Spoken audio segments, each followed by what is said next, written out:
వీక్షకులకు స్వాగతం, నమస్కారం. జగన్మోహన్ రెడ్డి వ్యవహార శైలి చూస్తూ ఉంటే మతి ప్రేమించిన వాళ్ళ చేస్తున్నట్టున్నాడు. ఉపరాష్ట్రపతి ఎన్నికల సందర్భంగా అక్కడ కూటమి అభ్యర్థికి ఓట్లు వేస్తూ ఆంధ్రప్రదేశ్లో వచ్చేటప్పటికి రైతు పోరంటూ తన పాలనలో రైతులకు చేసిన ద్రోహాన్ని మర్చిపోయి ఉపరాష్ట్రపతి ఎన్నికల్లో తాము పాల్గొంటున్న విషయాన్ని ప్రజల దృష్టి మళ్లించడానికి ఇక్కడ రైతు పోరు మొదలుపెట్టాడన్న సంగతి తెలిసిందే.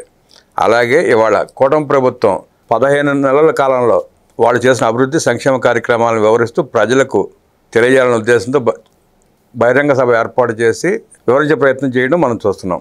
ఆ బహిరంగ సభ ప్రారంభానికి ముందు మళ్ళీ అదే కూటమి ప్రభుత్వం మీద విమర్శలు చేస్తూ జగన్మోహన్ రెడ్డి పెట్టిన ప్రెస్ మీట్ ఉద్దేశాల వెనక గల కారణాలు ఏంటి, జగన్మోహన్ రెడ్డి చేస్తున్న దిగజారు రాజకీయాల గురించి తెలుసుకునే ప్రయత్నం చేద్దాం. విశ్లేషించడానికి మనతో పాటు ప్రముఖ ఆర్థిక రాజకీయ సామాజిక విశ్లేషకులు లక్ష్మీ శ్రీనివాసరావు ఉన్నారు. వారిని అడిగి మరిన్ని విశేషాలు తెలుసుకుందాం. సార్ నమస్తే. నమస్కారం అండి. జగన్మోహన్ రెడ్డి ఓడిపోయిన తర్వాత ఆయన వ్యవహరిస్తున్న రాజకీయ శైలి, ఉపరాష్ట్రపతికి ఏమో ఎన్డీఏ అభ్యర్థికి ఓటేస్తాడు, ఇక్కడికి వచ్చాము రైతు పోరు అంటాడు. కూటమి ప్రభుత్వం విజయాలని ప్రజలకు తెలియజేసే కార్యక్రమంలో భాగంగా బహిరంగ సభ ఏర్పాటు చేసింది. దాన్ని కూడా ప్రజల దృష్టి మళ్లించడానికి, లేదంటే తన పేటీఎం కూలీలు వినకుండా ఉండటం కోసం ప్రెస్ మీట్ పెట్టాడు. అతని వ్యవహార శైలిని ఎలా చూస్తారు, ఎట్లా విశ్లేషిస్తారు? ఇప్పుడు జగన్మోహన్ రెడ్డి గారు ఆయన ఏం చేయాలి, ఏం మాట్లాడాలి, ఎలా ముందుకెళ్ళాలి అనేటువంటి పరిస్థితులు ఆగమ్య గోచరం అంటారు, దీన్ని అయోమయంలో ఉన్నాడండి. ఎందుకంటే మీకు సమీప భవిష్యత్తులో రాజకీయంగా మేలు జరిగేది ఏమన్నా ఉందా, తన లక్ష్యాన్ని చేరుకోవడం కంటే గెలుపు అవకాశం ఉంటుందా ఉండదా, ఇలాంటి పరిస్థితుల్లో అతనికి నడి సముద్రంలో నావలాగా ఉన్నాడు. నడి సముద్రంలో నావ అయితే గాలికి ఏదో కొట్టుకెళ్తుంది, ఇతను ఆ నావ కూడా ముక్కలైపోయింది. ఈత కొట్టాలి, ఆ ఈత కూడా అతని శక్తి సామర్థ్యాలు సరిపోవట్లా. ఇది పరిస్థితి.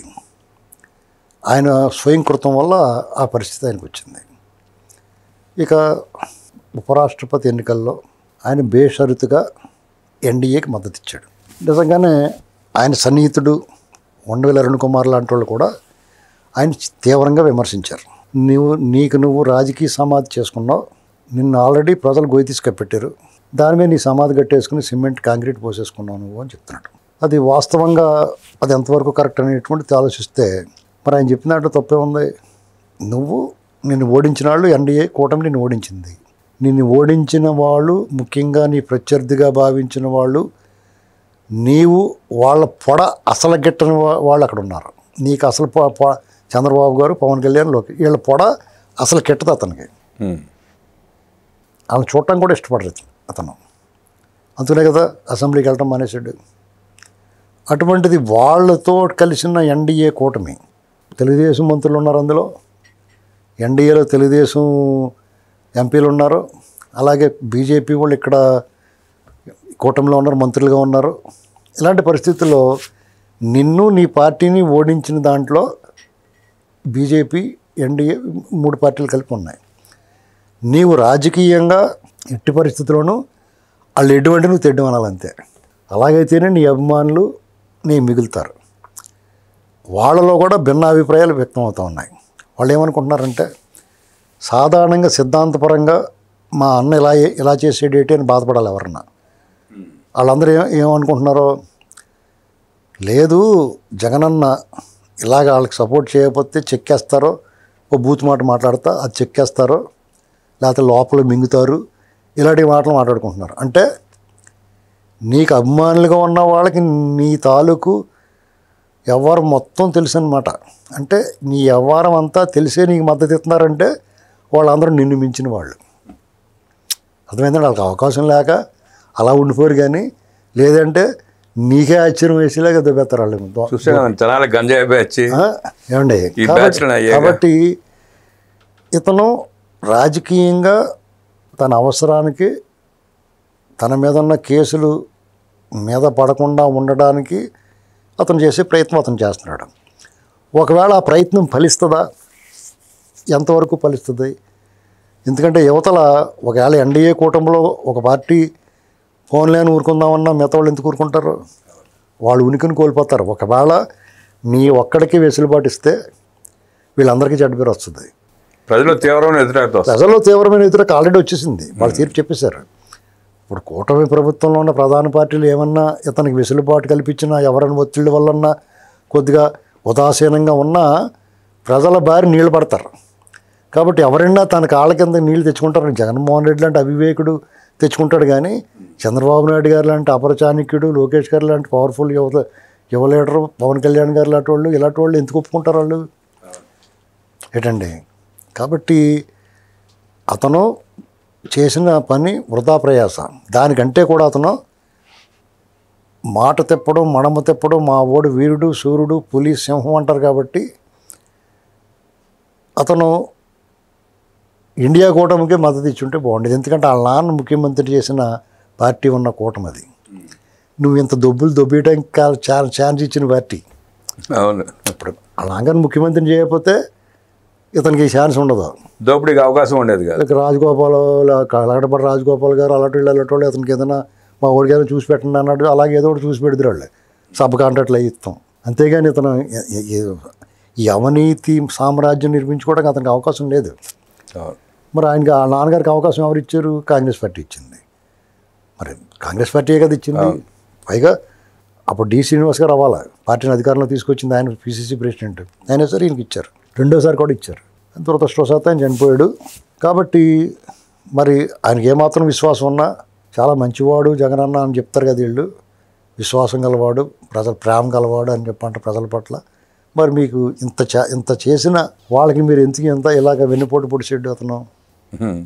వాళ్ళకి వ్యతిరేకంగా ఎందుకు ఓటేస్తున్నాడో, వాళ్ళకి వ్యతిరేకంగా ఎందుకు ఎన్డీఏ కూటమితో గతంలో వాళ్ళు అడగకపోయినా చేయండి అంటున్నాడు కదా వాళ్ళతోటి, వాళ్ళు అడగకుండానే ఎందుకు చేస్తున్నాడు అలాగా. కాబట్టి అతను అస్సలు నమ్మదగిన వ్యక్తి కాదు అనేటువంటిది స్పష్టమవుతుంది. ఇప్పుడు ఎంత మీకు వాళ్ళు అడగకపోయినా మద్దతు ఇచ్చాడు అంటే ఇంకా దిగజారింది.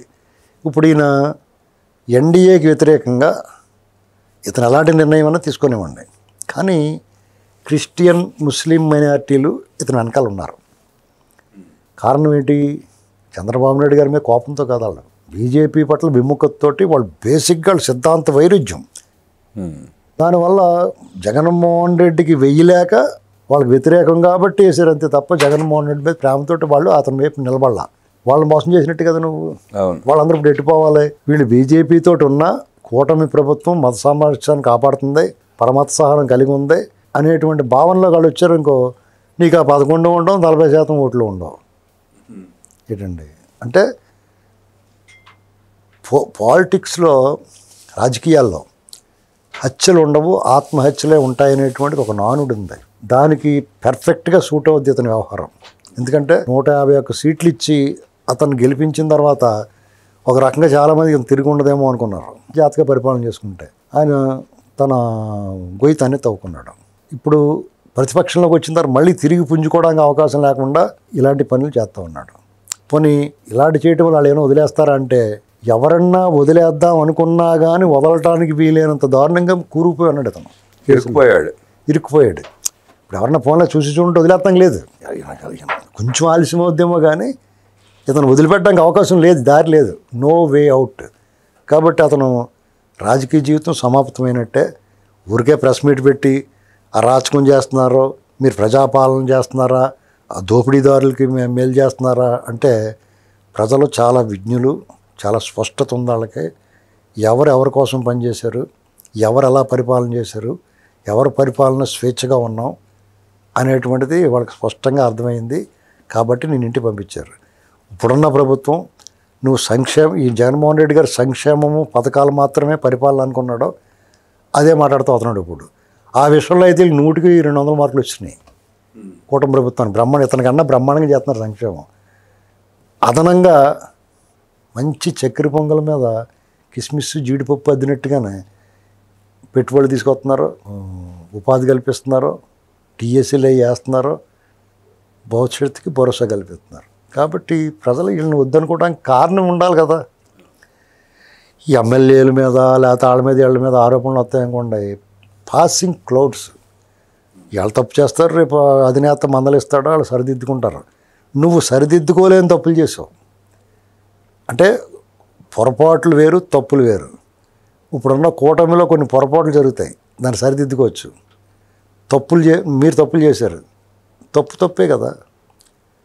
ఏ కర్రకు నిప్పు ఉంటే ఆ కర్రకి కాలుతుంది. మీ కర్రకు నిప్పు ఉంది, మీరు కాలేరు. వీళ్ళది నిప్పు కాదు, అది జస్ట్ పొరపాటుగా ఉంది. ఆ పొరపాటు సరి చేసుకుంటారు.